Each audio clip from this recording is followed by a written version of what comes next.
Un garçon affronte sa peur pour sauver un tigre pris dans un piège dans la forêt, mais des chasseurs créent une nouvelle menace et la fin est surprenante. Avant de regarder ce récit véridique, n'oubliez pas de vous abonner à la chaîne pour attirer 10 ans de bonne chance. Dans la petite ville de Montvert, nichée entre les montagnes verdoyantes de l'intérieur de la région Rhône-Alpes, Michel était connu comme le garçon qui portait toujours un carnet de dessin sous le bras. À 14 ans, il préférait la compagnie des arbres et le chant des oiseaux au brouhaha de la seule place de la ville. Sa maison se trouvait à la dernière rue du village, juste à la lisière de la forêt dense qui s'étendait à perte de vue. Ce samedi matin-là, le ciel était particulièrement bleu et Michel s'était réveillé avec le cœur agité. Il y avait quelque chose de différent dans l'air, une sorte d'appel silencieux venant de la forêt. Après avoir pris son petit déjeuner avec ses parents, Anne et Robert, propriétaires de la petite épicerie de la ville, il prit son sac à dos avec de l'eau, quelques fruits et son inséparable carnet de dessin. « Fils, ne va pas trop loin aujourd'hui », avertit Anne en ajustant le col de la chemise du garçon. « On dit qu'il y a des traces étranges près du ruisseau. » Michel acquiesça, mais ses yeux brillaient de cette curiosité que sa mère connaissait si bien. Robert, qui organisait les étagères de l'épicerie, sourit discrètement. Il savait que son fils avait hérité de son esprit aventureux, celui-là même qui l'avait conduit à Montvert il y a 15 ans, lorsqu'il avait décidé de quitter la capitale pour vivre plus près de la nature. Le garçon suivit le sentier qu'il connaissait comme sa poche. C'était son refuge secret, où il passait des heures à dessiner les différentes espèces d'oiseaux et de plantes qu'il trouvait. Ces carnets étaient de véritables journaux de la flore et de la faune locale, avec des annotations détaillées sur chaque découverte qu'il faisait. Ce jour-là, cependant, quelque chose le poussait à aller un peu plus loin que son territoire habituel. Le bruit du ruisseau devenait plus fort à mesure qu'il s'enfonçait dans la forêt, et une brise douce portait le parfum des broméliacées qui poussaient sur les arbres centenaires. C'est alors qu'il l'entendit. Un son différent, quelque chose entre un gémissement et un grondement bas, presque imperceptible. Michel s'arrêta, son cœur battant plus vite. Des années de vie dans la forêt lui avaient appris à reconnaître les sons des animaux locaux, mais celui-ci était complètement nouveau. Poussé par un mélange de peur et de fascination, il commença à s'approcher de l'origine du son, marchant prudemment sur les feuilles sèches pour ne pas faire de bruit. Le son devenait plus clair à chaque pas, et bientôt Michel réalisa qu'il venait d'une zone plus dense de la forêt, où les arbres formaient une sorte de rideau naturel. En écartant délicatement quelques branches, ses yeux s'agrandirent à la vue qui s'offrait à lui. Là, pris dans un piège rudimentaire, se trouvait un tigre adulte. L'animal avait une patte prise et, bien que blessé, gardait une dignité impressionnante. Ses yeux ambrés rencontrèrent ceux de Michel, et à ce moment-là, quelque chose d'inexplicable se produisit. Il n'y avait pas seulement de la peur dans le regard du tigre, il y avait aussi une intelligence profonde, presque humaine. Michel sentit ses jambes trembler, mais ne put s'éloigner. L'animal ne montrait pas d'agressivité, il observait simplement le garçon avec une curiosité prudente. Michel savait qu'il devait courir, chercher de l'aide, faire n'importe quoi sauf rester là. Mais quelque chose dans le regard de cet animal le maintenait sur place. C'était comme si toute sa vie dans la forêt, tous ses dessins et observations n'avaient été qu'une préparation pour ce moment. Le cœur battant à tout rompre, il sortit son carnet de son sac à dos et commença à dessiner rapidement. Ses traits capturaient non seulement la forme majestueuse de l'animal, mais aussi ce regard perçant qui semblait traverser son âme. Pendant qu'il dessinait, son esprit travaillait frénétiquement, essayant de comprendre comment un tigre pouvait se trouver là, si loin de son habitat naturel. Le soleil commençait à descendre à l'horizon lorsque Michel rangea enfin son carnet. Il savait qu'il devait prendre une décision. Il ne pouvait pas laisser l'animal souffrir, mais il ne pouvait pas non plus le libérer sans réfléchir aux conséquences. Il regarda une dernière fois le tigre, qui gardait les yeux fixés sur lui comme s'il comprenait son dilemme. « Je vais t'aider », murmura Michel, plus pour lui-même que pour l'animal. « Mais je dois faire ça correctement. » Cette nuit-là, allongé dans son lit, Michel ne parvint pas à dormir. L'image du tigre ne quittait pas son esprit, et il savait que sa vie avait changé à jamais cet après-midi-là. Demain serait un nouveau jour, et il avait besoin d'un plan. Un plan pour aider cette créature majestueuse sans mettre en danger sa propre sécurité ou celle des habitants de Montvert. Ce que Michel ne savait pas encore, c'est que cette rencontre ne serait que le début d'une aventure qui transformerait non seulement sa vie, mais celle de toute la communauté de Montvert. Le destin avait choisi un duo improbable, un garçon rêveur et un tigre mystérieux, pour raconter une histoire de courage, de compassion et du véritable sens de la protection de ce que nous aimons. Le dimanche se leva nuageux à Montvert, et Michel avait à peine dormi. Toute la nuit, il avait recherché dans ses livres sur le comportement des félins et les premiers secours pour animaux sauvages. Sur l'Internet lent de la ville, il avait cherché des informations sur les tigres en captivité en France, mais rien n'expliquait la présence de cet animal majestueux dans la région. Avant que le soleil ne se lève complètement, il prépara son sac à dos avec plus de soin que jamais. En plus du kit de survie de base que son père lui avait appris à emporter, il inclut une bouteille thermos avec de l'eau propre, des bandages du kit de premier secours de la maison et de la viande crue emballée dans des feuilles de bananier. Une idée qu'il avait eue en se rappelant des histoires que son grand-père racontait sur la manière d'aider les animaux sauvages. « Je vais passer la journée à étudier chez Pierre », mentit-il à ses parents pour la première fois de sa vie, sentant une pointe de culpabilité. Anne fronça les sourcils, percevant quelque chose de différent dans le ton de voix de son fils. Mais Robert intervint avant qu'elle ne puisse poser des questions. « Laisse le garçon, Anne. C'est bien qu'il ait des amis de son âge. » Michel suivit le sentier avec des pas décidés, bien que son cœur battît à toute allure. Le chemin semblait différent sous la lumière diffuse du matin nuageux, comme si la forêt elle-même gardait des secrets encore plus profonds. En s'approchant du lieu où il avait trouvé le tigre, il ralentit le rythme et affûta ses sens, comme il l'avait appris lors de ses explorations précédentes. L'animal était toujours là, mais quelque chose avait changé. Son regard, autrefois prudent, montrait maintenant une reconnaissance presque immédiate en voyant Michel. Le garçon s'arrêta à une distance sûre, observant la situation avec plus de clarté. Le piège était un dispositif ancien, probablement abandonné depuis des années par des chasseurs qui ne fréquentaient plus la région. « Salut, mon ami », murmura Michel, gardant une voix calme et douce. « J'ai apporté quelque chose pour toi. » Avec des mouvements lents et délibérés, il sortit la viande de son sac à dos et la posa sur le sol, la poussant doucement vers le tigre avec une longue branche. L'animal observa la nourriture, mais son attention restait fixée sur Michel, comme s'il était plus intéressé par ses intentions que par la nourriture. Pendant que le tigre s'occupait enfin de son repas, Michel étudia le piège avec plus d'attention. C'était un mécanisme simple, mais il aurait besoin d'outils pour l'ouvrir sans blesser davantage l'animal. Il sortit son carnet et commença à faire un schéma détaillé du dispositif, planifiant comment il pourrait le démonter. C'est alors qu'il remarqua quelque chose de brillant au cou du tigre, un collier métallique partiellement caché par la dense fourrure. Dessus, un symbole étrange brillait même sous la faible lumière. Il ressemblait à une lune croissante, entrelacée avec un arbre, quelque chose que Michel n'avait jamais vu auparavant. Le garçon passa les heures suivantes à alterner entre prendre des notes, offrir de l'eau au tigre et essayer de gagner sa confiance. Il parlait doucement, racontant sa vie à Montvert, ses dessins, ses découvertes dans la forêt. L'animal semblait écouter avec une attention presque humaine, ses yeux ambrés fixés sur le garçon. « Tu n'es pas un tigre ordinaire, n'est-ce pas ?» murmura Michel, plus pour lui-même que pour l'animal. « Tu dois avoir une sacrée histoire à raconter. » Au milieu de l'après-midi, une fine bruine commença à tomber. Michel improvisa une couverture avec de grandes feuilles de bananier pour protéger le tigre, qui suivait chacun de ses mouvements avec intérêt. Lorsque la pluie s'intensifia, le garçon se vit contraint de partir, promettant de revenir le lendemain. Sur le chemin du retour, son esprit bouillonnait de plans et de questions. Le collier était la preuve que le tigre avait une origine spécifique, peut-être dans un sanctuaire ou un centre de préservation. Mais pourquoi n'y avait-il pas de nouvelles sur la disparition d'un animal aussi important? Et pourquoi le symbole lui semblait-il vaguement familier? Cette nuit-là, en feuilletant ses anciens carnets de dessin, Michel trouva quelque chose qui fit battre son cœur plus vite.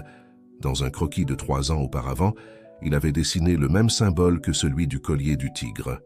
Il était sur une vieille plaque délavée qu'il avait trouvée lors d'une de ses explorations, mais à l'époque, il n'avait pas prêté attention à cette découverte.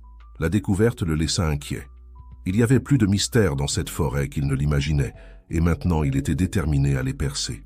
Ce n'était plus seulement une question d'aider un animal blessé. C'était de découvrir une histoire que la forêt avait gardée pendant des années, en attendant le bon moment pour être révélée. Avant de dormir, Michel fit une liste de tout ce dont il aurait besoin pour sa mission de sauvetage, le lendemain. Il savait qu'il s'engageait dans quelque chose de plus grand qu'il ne pouvait imaginer, mais il sentait aussi qu'il n'avait pas le choix. Ce tigre mystérieux avait réveillé quelque chose en lui, un courage qu'il ignorait posséder.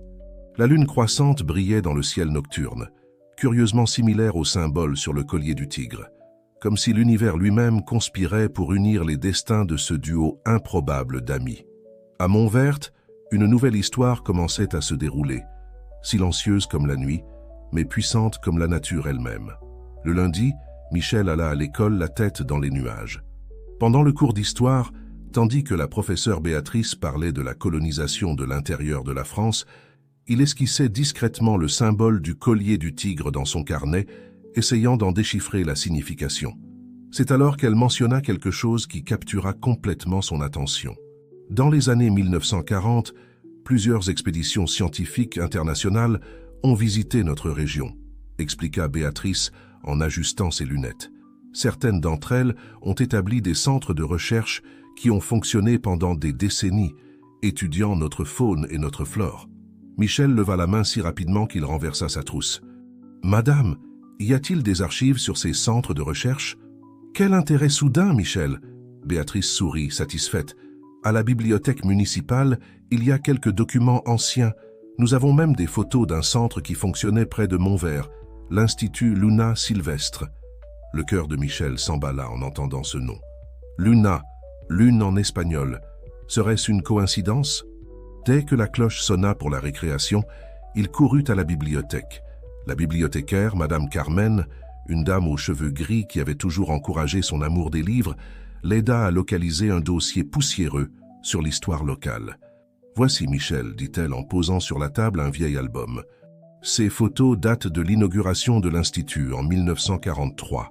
Les pages jaunies révélaient des images en noir et blanc d'un complexe de bâtiments au milieu de la forêt.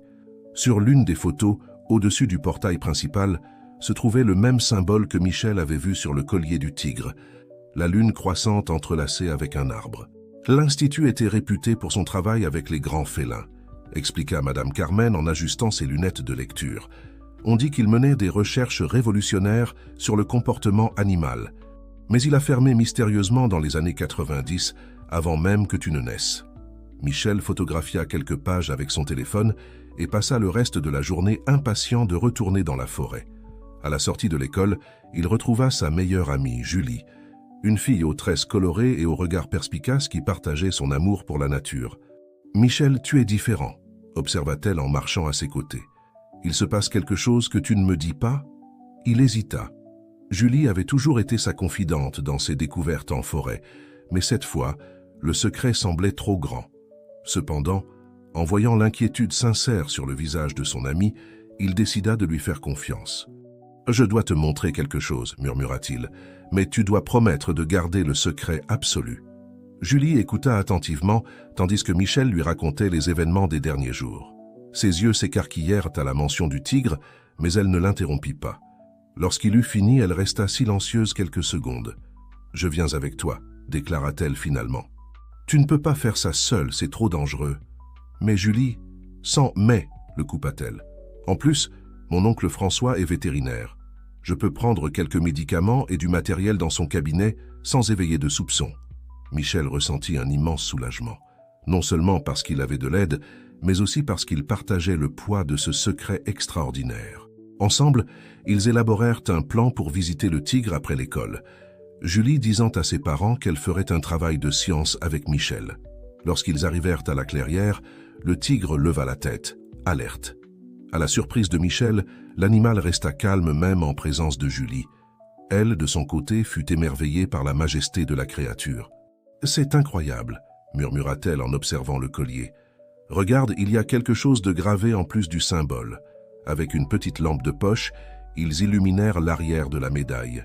Il y avait une inscription usée. « Projet Gardien, Necrusette, 1989. » « Gardien ?» Michel fronça les sourcils. « Quel projet cela pourrait-il être ? » « Ça doit avoir un rapport avec l'Institut Luna Sylvestre, » répondit Julie en photographiant l'inscription avec son téléphone. « Nous pouvons en chercher plus à ce sujet. » Tout en conversant à voix basse, ils commencèrent à soigner la patte blessée du tigre.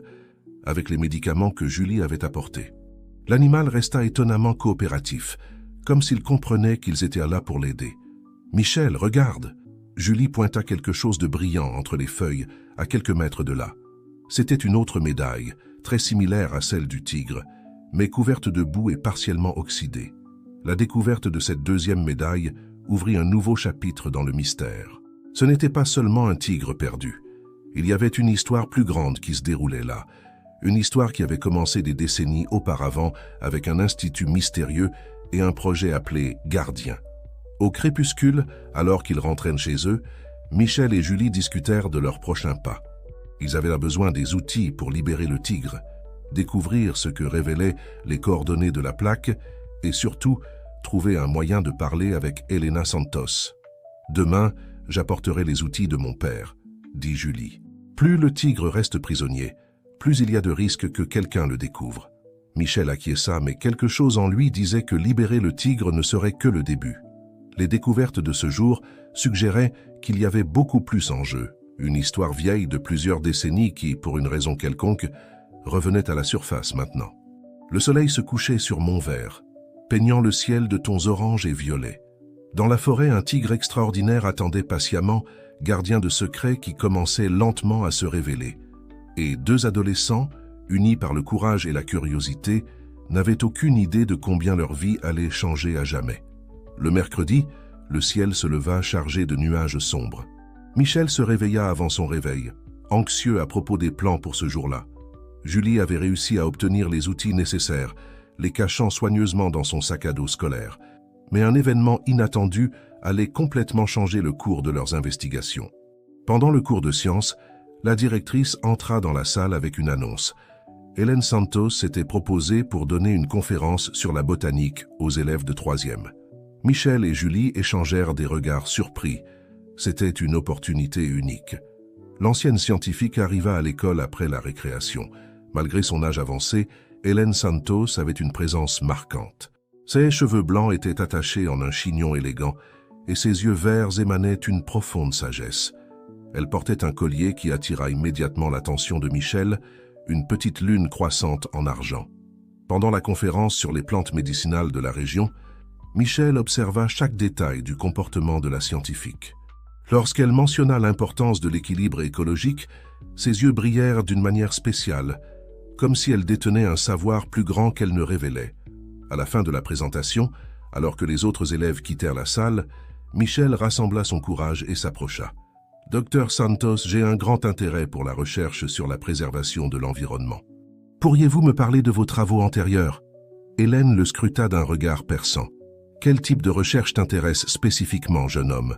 « En fait, » intervint Julie, se joignant à eux, « nous avons trouvé quelques références à l'Institut Luna Sylvestre et nous sommes curieux. » Un éclair de reconnaissance passa sur le visage d'Hélène. Elle regarda autour d'elle, s'assurant qu'ils étaient seuls. « Vous deux, venez prendre le thé avec moi samedi, » dit-elle à voix basse. « Peut-être que je pourrai répondre à certaines de vos questions. » Sur le chemin de la forêt, après les cours, Michel et Julie avaient du mal à contenir leur excitation. En portant les outils, ils arrivèrent jusqu'au tigre, qui semblait plus agité que d'habitude. « Il y a quelque chose de différent, » observa Julie en examinant la patte de l'animal. « Il est inquiet. » Michel remarqua que le tigre regardait constamment dans une direction spécifique de la forêt. En suivant son regard, il remarqua un sentier presque imperceptible entre les arbres. « Je pense qu'il veut nous montrer quelque chose, » murmura Michel. « Mais d'abord, nous devons le libérer. » Ils travaillèrent méthodiquement avec les outils, suivant le plan qu'ils avaient à tracer. Le tigre resta étonnamment calme durant tout le processus. Après presque une heure de travail minutieux, ils réussirent enfin à démonter le piège. L'animal se leva lentement, testant sa patte blessée. Puis, à la grande surprise des adolescents, il ne s'enfuit pas. Au lieu de cela, il fit quelques pas dans la direction du sentier qui avait attiré son attention, se retournant pour les regarder comme s'il les invitait à le suivre. « Il veut qu'on le suive », dit Michel, à peine croyant ce qui se passait. Avec un mélange de peur et de fascination, ils suivirent le tigre pendant environ 15 minutes, jusqu'à atteindre une clairière partiellement cachée par une végétation dense. Là, ils trouvèrent quelque chose qui fit battre leur cœur plus vite, des ruines de constructions anciennes, partiellement envahies par la végétation. Ce sont les coordonnées de la plaque, s'exclama Julie en consultant son téléphone. Ça doit être un des postes avancés de l'Institut. Pendant qu'ils exploraient les ruines, le tigre resta proche, comme s'il montait la garde. Parmi les débris, ils trouvèrent des équipements scientifiques abandonnés, et plus significativement, un fichier métallique partiellement préservé.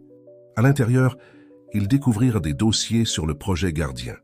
Certaines pages étaient endommagées par l'humidité, mais il était encore possible de lire des passages importants sur un programme révolutionnaire de préservation de l'environnement utilisant des animaux spécialement entraînés. « Regarde ça », dit Michel en montrant une vieille photo. Dessus, une Hélène Santos beaucoup plus jeune apparaissait aux côtés de plusieurs scientifiques et de quelques félins, tous portant des colliers similaires à celui du tigre. Un tonnerre lointain les alerta de l'approche de la tempête. Ils devaient repartir, mais ne pouvaient laisser ces découvertes derrière eux. Ils rangèrent les documents les plus importants dans leur sac à dos imperméable. Le tigre les accompagna jusqu'à la lisière de la forêt, gardant une distance respectueuse. Avant de se séparer, l'animal les fixa longuement, comme s'il voulait s'assurer qu'ils reviendraient. « Maintenant, je comprends pourquoi Hélène Santos a voulu nous rencontrer », dit Julie en courant de retour à la maison sous les premières gouttes de pluie. Elle doit avoir compris que nous étions proches de découvrir quelque chose d'important. Michel acquiesça, son esprit bouillonnant de possibilités. La rencontre de samedi avec Hélène Santos promettait de révéler encore plus de secrets sur l'Institut Luna Sylvestre et le mystérieux projet Gardien. La tempête finit par éclater sur Montvert, mais la forte pluie ne pouvait éteindre la flamme de l'aventure dans les yeux des deux amis. Ils avaient libéré le tigre et, ce faisant, ouvert les portes à un mystère encore plus grand, un que seule Hélène Santos pourrait les aider à percer. Le samedi se leva avec une brume douce couvrant Montvert. Michel et Julie se retrouvèrent tôt, portant les documents découverts dans les ruines dans leur sac à dos. La maison d'Hélène Santos se trouvait au bout d'un chemin de terre, entouré d'un jardin luxuriant qui ressemblait plus à une extension de la forêt elle-même. En sonnant à la porte, ils furent accueillis par une dame à l'apparence sereine, vêtue d'une blouse blanche impeccable par-dessus des vêtements décontractés. « Entrez », dit Hélène avec un sourire énigmatique. « Le thé est prêt. » Le salon était un mélange fascinant de laboratoire et de bibliothèque. Au mur, des cartes anciennes de la région alternaient avec des photographies en noir et blanc de l'Institut Luna Sylvestre. Sur une table en bois massif, des équipements scientifiques modernes partagèrent l'espace avec des livres poussiéreux. « Vous l'avez trouvé, n'est-ce pas ?» demanda Hélène directement en servant le thé dans des tasses en porcelaine. « Le dernier gardien. » Michel et Julie échangèrent des regards surpris. « Comment saviez-vous ?»« Vos yeux, interrompit doucement Hélène. Ils ont le même éclat que j'ai vu chez tant d'autres qui partageaient notre secret. De plus, j'ai surveillé la région pendant des années, attendant ce moment. » Elle se leva et se dirigea vers une étagère, d'où elle sortit une boîte en bois sculptée avec le symbole de la lune croissante. À l'intérieur se trouvaient des documents, des photographies et un collier identique à celui du tigre. Le projet Gardien n'était pas seulement un programme de préservation, expliqua Hélène, sa voix chargée d'émotion. C'était une tentative de créer une connexion profonde entre les humains et les animaux pour protéger nos forêts. Nous avons développé une méthode révolutionnaire d'entraînement qui respectait la nature sauvage des animaux tout en établissant un lien unique avec leurs gardiens humains. Les photographies montraient divers animaux, non seulement des félins, mais aussi des loups, des aigles et même un jaguar, tous portant des colliers similaires. Dans chaque image, les animaux apparaissaient aux côtés de chercheurs qui les observaient avec une admiration évidente. « Le tigre que vous avez trouvé, » continua Hélène, « était notre cas le plus spécial. Numéro 7, comme gravé sur son collier, montrait une capacité extraordinaire de compréhension et d'adaptation. Il n'a pas seulement appris à protéger la forêt, mais aussi à identifier les personnes qui partageaient le même objectif. C'est pour ça qu'il nous a choisis, murmura Michel, en se rappelant de leur première rencontre. Hélène acquiesça. Quand l'Institut a été forcé de fermer en 1990, en raison de pressions politiques et économiques, la plupart des animaux ont été transférés dans des sanctuaires. Mais le numéro 7 s'est échappé pendant le transport. Certains ont cru qu'il s'était perdu, mais j'ai toujours su. Il avait choisi de rester pour protéger la forêt. Julie sortit les documents trouvés dans les ruines de son sac à dos. Nous avons trouvé ça hier. Le tigre nous a conduits jusqu'à là. Les yeux d'Hélène brillèrent en examinant les papiers. Ce sont les dernières pièces du puzzle que j'ai gardées pendant si longtemps. Le poste avancé contenait des informations cruciales sur notre travail. Elle révéla alors quelque chose d'encore plus surprenant. Une carte détaillée de la région, marquée de points spécifiques. Ce sont les lieux sacrés de la forêt, des sources, des corridors écologiques et des zones de reproduction d'espèces menacées. Le numéro 7 connaît chacun d'eux, et sa présence a tenu les chasseurs et les explorateurs à distance pendant toutes ces années. Mais maintenant, il a besoin de notre aide, dit Michel en racontant l'histoire du piège et comment ils avaient libéré le tigre. Hélène écouta attentivement, son visage alternant entre inquiétude et soulagement. Vous avez fait exactement ce qu'il espérait. Maintenant, nous devons garantir que son travail continue. La forêt est de nouveau menacée. Il y a des plans d'expansion urbaine qui pourraient détruire des zones vitales. Comment pouvons-nous aider ? Demanda Julie, se penchant en avant avec impatience. Hélène sourit, un éclat déterminé dans les yeux. Le projet Gardien n'a jamais vraiment pris fin. Il a simplement attendu le bon moment et les bonnes personnes pour renaître. Vous deux avez été choisis, tout comme je l'ai été il y a tant d'années. Elle ouvrit un tiroir et en sortit 2 nouveaux colliers, similaires à celui du tigre mais plus petits. Ceux-ci sont pour vous. Ils ne sont pas seulement des symboles, ils font partie d'un engagement envers la préservation de la vie sauvage. Michel et Julie prirent les colliers avec révérence, sentant le poids de la responsabilité qu'ils venaient d'assumer. Le soleil du matin, traversant les fenêtres de la maison, faisait briller les symboles de la lune croissante comme des étoiles tombées. Maintenant, dit Hélène en se levant avec une énergie renouvelée, nous allons commencer votre entraînement. Il y a beaucoup à apprendre, et la forêt a besoin de ses nouveaux gardiens. La brume dehors commençait à se dissiper, révélant une journée claire et prometteuse. Dans la forêt, un tigre extraordinaire continuait sa vigie silencieuse, sachant qu'il n'était plus seul dans sa mission sacrée de protéger ce précieux morceau de monde naturel. Les semaines suivantes transformèrent complètement la vie de Michel et Julie. Chaque après-midi après l'école, ils se retrouvaient avec Hélène dans son laboratoire improvisé où ils apprenaient la biologie, le comportement animal et les techniques ancestrales de pistage. Les fins de semaine étaient consacrées à des expéditions dans la forêt, toujours guidées par le tigre numéro 7, qui semblait de plus en plus connecté au jeune gardien. Le langage de la forêt est subtil, expliquait Hélène en marchant sur des sentiers qui n'apparaissaient sur aucune carte. Chaque branche cassée, chaque marque sur le sol raconte une histoire. Le numéro 7 les connaît toutes. Le tigre, complètement rétabli de sa blessure à la patte, se déplaçait désormais avec une grâce impressionnante à travers la forêt, toujours à quelques mètres devant le groupe, s'arrêtant occasionnellement pour vérifier si les humains le suivaient. Son comportement révélait une intelligence extraordinaire, fruit de l'entraînement spécial du projet Gardien. Lors d'une de ces expéditions, ils firent une découverte alarmante. Dans une zone reculée de la forêt, ils trouvèrent des marquages sur les arbres et des piquets colorés au sol, des signes clairs d'un futur projet immobilier. « C'est pire que ce que je pensais », murmura Hélène en examinant les repères topographiques. Ils prévoient de construire un lotissement de luxe en plein milieu du corridor écologique. Michel consulta la carte qu'Hélène avait partagée.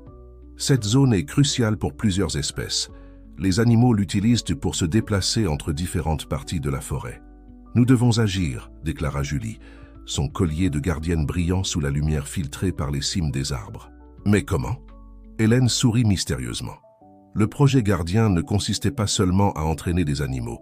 Nous avons créé un réseau de protection environnementale qui existe encore. J'ai des contacts dans des universités et des ONG qui peuvent nous aider. Dans les jours qui suivirent, Hélène réactiva son ancien réseau de contacts, tandis que Michel et Julie commencèrent un travail de documentation minutieux. Utilisant leurs compétences complémentaires, les dessins détaillés de Michel et le talent photographique de Julie, ils créèrent un dossier impressionnant sur la biodiversité locale. Le tigre, comme s'il comprenait l'importance de la mission, commença à les emmener dans des endroits de plus en plus spéciaux de la forêt. Il leur montra des nids d'oiseaux rares, une colonie d'orchidées en voie d'extinction et même une famille de tamarins-lions dorés que personne ne savait exister dans la région. « Regardez ça », dit Hélène, en examinant les photographies et les dessins. « Il nous montre exactement ce dont nous avons besoin pour protéger cet endroit. » Un jour, alors qu'ils organisèrent le matériel dans le laboratoire d'Hélène, ils entendirent des coups urgents à la porte. C'était Monsieur Georges, le photographe de la ville, essoufflé et agité. « Madame Hélène, dit-il, vous devez voir ça. » Il montra son appareil photo avec des photos récentes, des machines de construction s'approchant de la lisière de la forêt. Ils ont avancé le début des travaux. Hélène fronça les sourcils. « Nous devons accélérer notre plan. » Michel sentit le collier de gardien chauffer légèrement contre sa poitrine, un phénomène qu'Hélène avait expliqué comme une manifestation de la connexion spéciale que les anciens scientifiques de l'Institut avaient réussi à créer entre les colliers et l'énergie vitale de la forêt. « Le numéro 7 doit l'avoir ressenti aussi, » dit Julie en touchant son propre collier. « Il a été plus agité ces derniers jours. » Hélène se dirigea vers son étagère et sortit un dossier ancien. « Il est temps de révéler notre dernière carte. » L'Institut Luna Sylvestre n'était pas seulement un centre de recherche, c'était un site classé comme patrimoine historique et scientifique. La documentation est ici et n'a jamais été révoquée. Les yeux des jeunes gardiens brillèrent de compréhension. Avec le statut de patrimoine historique, toute construction dans la zone nécessiterait un processus d'approbation rigoureux. Mais nous devons prouver que la zone a encore une valeur scientifique exceptionnelle, compléta Hélène. Et c'est exactement ce que vous deux, avec l'aide du numéro 7, avez réussi à documenter. Ce soir-là, alors qu'ils terminaient d'organiser l'épreuve, ils entendirent un rugissement lointain venant de la forêt. Ce n'était pas un son de menace, mais un appel. Le tigre rassemblait d'autres animaux, comme s'il savait que le moment décisif approchait. « Demain, dit Hélène, sa voix chargée de détermination, nous présenterons tout aux autorités. Le projet gardien va enfin accomplir son objectif ultime. » Michel et Julie échangèrent des regards confiants, leurs colliers brillant en harmonie. La forêt avait bien choisi ses nouveaux protecteurs et ils étaient prêts à honorer ce choix. La bataille pour la préservation ne faisait que commencer. Mais maintenant, ils avaient quelque chose que leurs adversaires n'avaient pas. La sagesse ancienne de l'Institut Luna Sylvestre, l'expérience d'Hélène et l'extraordinaire partenariat avec un tigre qui avait consacré sa vie à protéger ce sanctuaire naturel. Le soleil se couchait sur Montvert, peignant le ciel de tons dorés et pourpres. Dans la forêt, le numéro 7 continuait sa vigie ancestrale, sachant qu'il n'était plus le seul gardien de ce territoire sacré. Une nouvelle génération s'était éveillée, et avec elle, l'espoir d'un avenir où humains et animaux pourraient coexister en harmonie. La matinée suivante se leva avec une énergie palpable dans l'air. Michel, Julie et Hélène se réunirent tôt, passant en revue une dernière fois tous les documents, photos et preuves qu'ils avaient collectés. Le plan était de présenter le dossier aux autorités locales et à la presse simultanément, créant un impact qu'on ne pourrait ignorer. « Souvenez-vous, » dit Hélène en ajustant son collier de gardienne autour de son cou, « notre force réside dans la vérité et dans la connexion que nous avons avec la forêt. Le numéro 7 et tous les animaux comptent sur nous. » En se dirigeant vers la mairie, ils remarquèrent quelque chose d'inhabituel. Plusieurs animaux de la forêt semblaient s'être rapprochés des limites de la ville. Des oiseaux rares se posaient sur les arbres urbains, de petits mammifères observaient curieusement depuis les buissons, et même quelques papillons colorés dansaient dans l'air en nombre inhabituel. « C'est comme si la forêt elle-même se manifestait », murmura Julie, émerveillée. À la mairie, ils trouvèrent non seulement les autorités locales, mais aussi des représentants du gouvernement régional et national, alertés par les contacts d'Hélène. La salle de réunion était bondée, avec des journalistes locaux, et même une équipe d'une grande chaîne nationale. Hélène prit la parole, sa présence captant immédiatement l'attention. Elle commença par raconter l'histoire de l'Institut Luna Sylvestre, révélant des documents prouvant son statut de patrimoine historique et scientifique. Michel et Julie présentèrent ensuite leurs découvertes, montrant des images et des données prouvant la richesse écologique unique de la zone menacée. « Ce que vous allez voir, annonça Hélène, est le résultat de décennies de recherche et d'une connexion unique entre les humains et la nature. » À ce moment-là, à la grande surprise de tous les présents, le numéro 7 apparut à la fenêtre de la salle de réunion, majestueux et calme. Les caméras crépitèrent frénétiquement alors que le tigre observait la scène de ses yeux ambrés intelligents. « Voici le dernier gardien du projet original, » expliqua Hélène, la voix chargée d'émotion. « Il a protégé notre forêt pendant des années, et maintenant il nous montre le chemin pour continuer son travail. » La présence du tigre, combinée aux preuves présentées, créa un impact indéniable. Les autorités, initialement sceptiques, écoutaient maintenant avec une attention renouvelée. Le représentant du ministère de l'Environnement, visiblement impressionné, prit la parole. « Ce que nous voyons ici aujourd'hui est extraordinaire, non seulement en raison de la richesse écologique présentée, mais aussi grâce à la coopération unique entre la science, la communauté et la nature. Je déclare que nous allons immédiatement entamer le processus pour étendre la zone de protection environnementale, incluant tout le territoire de l'ancien institut Luna Sylvestre. » La salle explosa en applaudissements. Michel et Julie se serrèrent dans les bras, leur collier de gardien brillant intensément. Hélène souriait, les larmes de joie aux yeux. Dans les jours qui suivirent, Montvert devint le centre de l'attention. Des chercheurs de tout le pays arrivèrent pour étudier le phénomène unique de coopération entre les humains et les animaux. Le projet de lotissement fut officiellement annulé, et à sa place, on proposa la création d'un centre de recherche et d'éducation environnementale. Michel et Julie, désormais reconnus comme les jeunes gardiens de la forêt, devinrent des symboles d'une nouvelle génération engagée dans la préservation de l'environnement. Leurs histoires inspirèrent d'autres jeunes à travers la France à s'impliquer dans des projets de conservation. Le numéro 7, bien que gardant sa nature sauvage, devint une présence presque mythique dans la région. Parfois, on l'apercevait aux abords de la forêt, comme s'il vérifiait les progrès de ses protégés humains. Quelques mois plus tard, lors d'une cérémonie émouvante, le nouveau centre de recherche et d'éducation environnementale Luna Sylvestre fut inauguré. Hélène, Michel et Julie coupèrent ensemble le ruban d'inauguration, leur collier de gardien brillant sous le soleil du matin. « Ce n'est que le début », dit Hélène, regardant avec fierté ses jeunes apprentis. « Le legs du projet gardien vivra à travers vous et tous ceux qui nous rejoindront dans la protection de notre maison naturelle. » Alors que la cérémonie se poursuivait, un rugissement doux résonna depuis la forêt. Michel et Julie sourirent, sachant que le numéro 7 était là, célébrant à sa manière. La nuit tomba sur Montvert, mais la forêt était plus vivante que jamais. Des lumières douces illuminaient les sentiers éducatifs du nouveau centre, où les visiteurs pouvaient apprendre sur la riche biodiversité locale. Au cœur de la forêt, le numéro 7 se reposait dans sa clairière favorite, ses yeux ambrés reflétant les étoiles. Michel et Julie, assis sur la véranda du centre de recherche, observaient la forêt avec un mélange d'admiration et de responsabilité.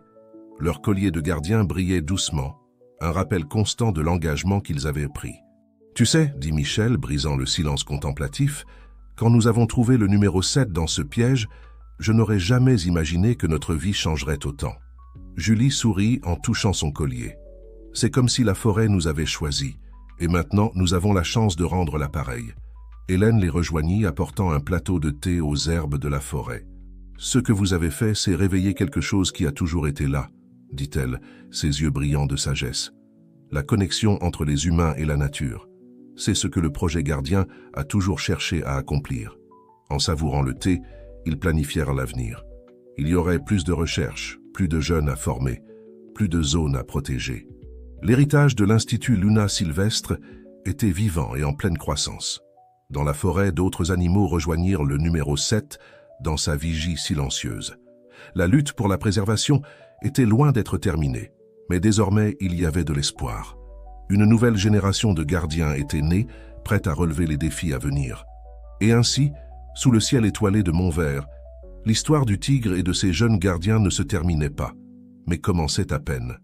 Un début d'harmonie entre l'homme et la nature, de respect pour la sagesse ancienne et d'espoir pour l'avenir.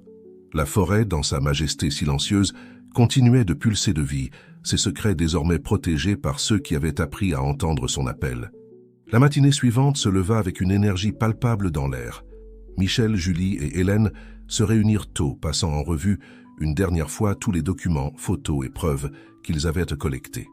Le plan était de présenter le dossier aux autorités locales et à la presse simultanément, créant un impact qu'on ne pourrait ignorer. « Souvenez-vous, » dit Hélène en ajustant son collier de gardienne autour de son cou, « notre force réside dans la vérité et dans la connexion que nous avons avec la forêt.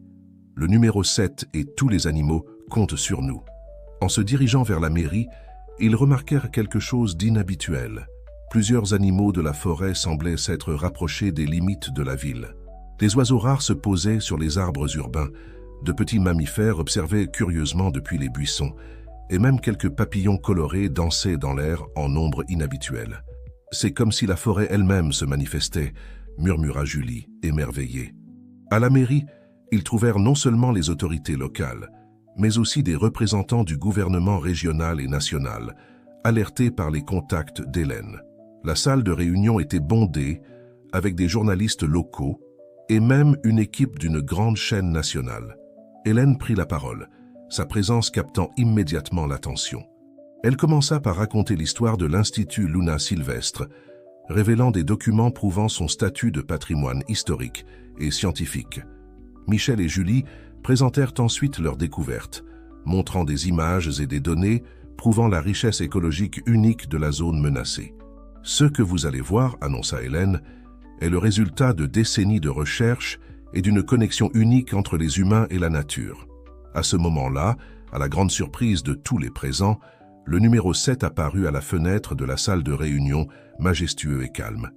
Les caméras crépitèrent frénétiquement alors que le tigre observait la scène de ses yeux ambrés intelligents. « Voici le dernier gardien du projet original », expliqua Hélène, la voix chargée d'émotion. « Il a protégé notre forêt pendant des années, et maintenant il nous montre le chemin pour continuer son travail. » La présence du tigre, combinée aux preuves présentées, créa un impact indéniable.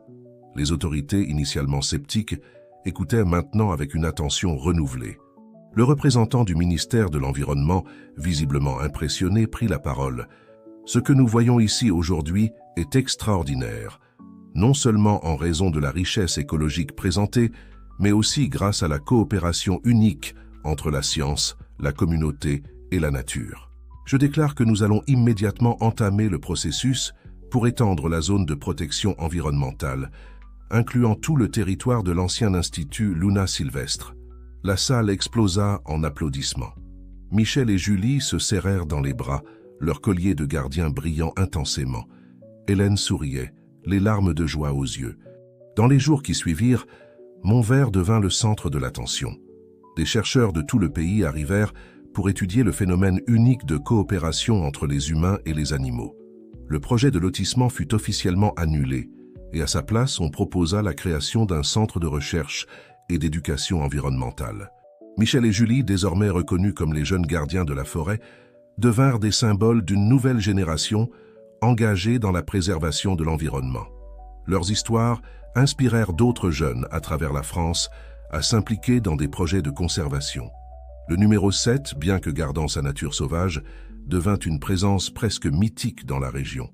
Parfois, on l'apercevait aux abords de la forêt, comme s'il vérifiait les progrès de ses protégés humains. Quelques mois plus tard, lors d'une cérémonie émouvante, le nouveau centre de recherche et d'éducation environnementale Luna Sylvestre fut inauguré.